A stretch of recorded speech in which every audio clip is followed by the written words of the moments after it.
I do have to point out the media's double standard here. Roseanne should have lost her job for reasons that I will explain in just a second. First of all, it really should require no explanation. That statement, for a public figure, you lose your job. End of story.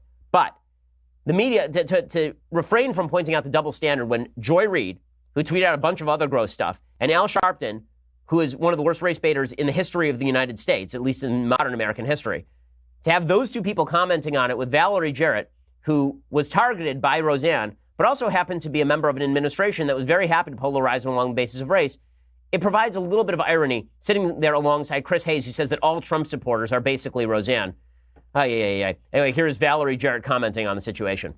Well, first of all, I think we have to turn it into a teaching moment.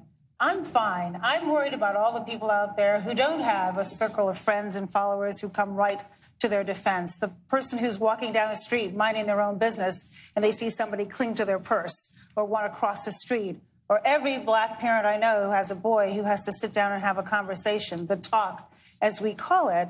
And those, as you say, those ordinary examples of racism that happen every single day. And now we get this routine where everybody is Roseanne, where America is replete with Roseannes, where people in their back room are tweeting out crazy stuff like Roseanne. Roseanne is a crazy person. Roseanne tweeted out that she was on Ambien, and that's why she tweeted this out, which prompted Ambien in pretty hilarious fashion to tweet back, one of our side effects does not include racism.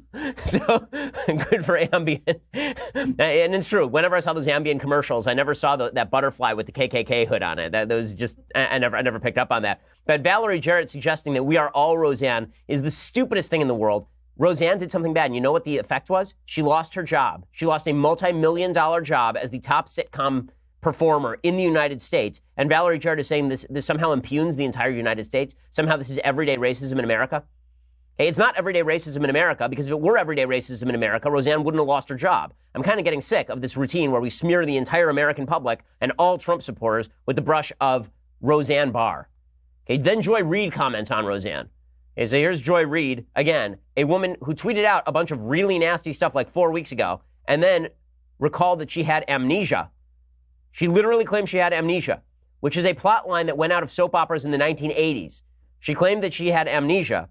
She still has a job, and she gets to comment on Roseanne Barr. Here is Joy Reid on MSNBC commenting on it.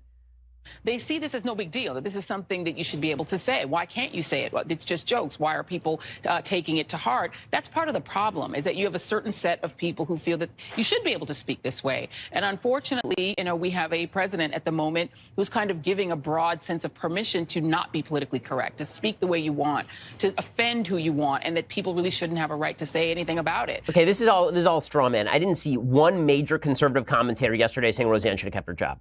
Not one. Okay, the number of conservative commentators who said Roseanne should have kept her job, it was relegated to like Jack Posobiec and maybe like Ali, like a couple of guys who are really fringe and aren't considered mainstream right figures in any case.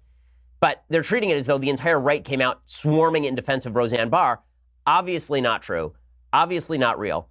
But the entire left did come out swarming for Joy Reid, right? So if you're going to tar one movement with the actions of a bad person, you might want to tar the movement with the person they actually defend. So if you want to say that Trump's base is willing to defend his excesses, that I agree with. But if you want to say that Trump's base is willing to defend Roseanne Barr, I don't see Trump's base defending Roseanne Barr today.